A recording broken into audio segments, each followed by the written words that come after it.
Laissez-moi vous parler d'une belle réalisation de notre prophète bien-aimé qu'on ne met pas assez en avant. Sa lutte contre le racisme, contre le mépris des origines, contre la supériorité fondée sur la couleur, la tribu ou la lignée. Allah Azza wa Jal dit dans le Coran: Ya ayyuhan nas inna khalaqnakum min dhakarin wa untha wa ja'alnakum shu'uban wa qaba'ila lita'arafu inna akramakum 'indallahi atqakum. Ô hommes, nous vous avons créé d'un mâle et d'une femelle et nous avons fait de vous des nations et des tribus afin que vous vous entreconnaissiez. Le plus noble d'entre vous près d'Allah est le plus pieux. Et notre bien-aimé sallallahu alayhi wa sallam a expliqué ce principe avec une clarté magnifique. Il n'y a pas de mérite pour un arabe sur un non-arabe, ni pour un non-arabe sur un arabe, ni pour un blanc sur un noir, ni pour un noir sur un blanc, si ce n'est par la piété. La fadla li arabiyyin ala ajamiyyin wala li ajamiyyin ala arabi wala li abyad ala aswad wala li aswad ala abyad illa bittaqwa. Subhanallah. Il y a plus de 1400 ans, l'islam a dit à l'humanité entière que la vraie valeur d'un être humain ne dépend ni de sa couleur,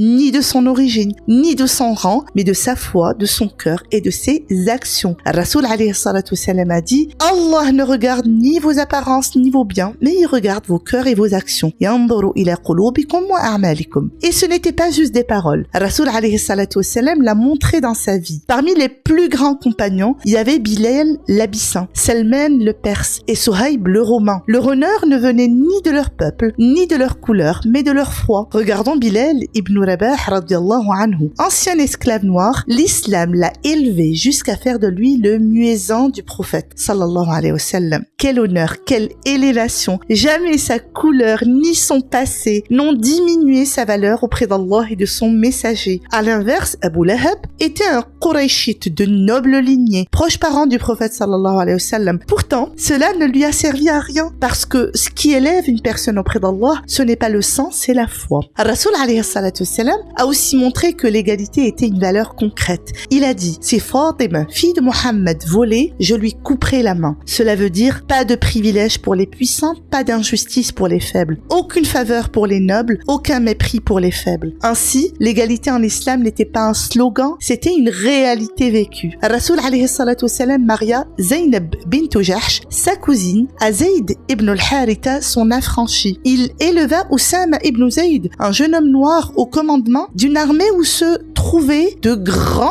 compagnons. Il a détruit les fausses hiérarchies des hommes pour établir une seule vraie mesure, la piété. Alors, suivant la sunna de notre prophète bien-aimé, regardons les gens comme il nous a appris à les regarder, ne faisant plus de différence entre un noir, un arabe, un blanc ou un étranger, car nous sommes tous des serviteurs d'Allah et le plus noble d'entre nous est le plus pieux. Qu'Allah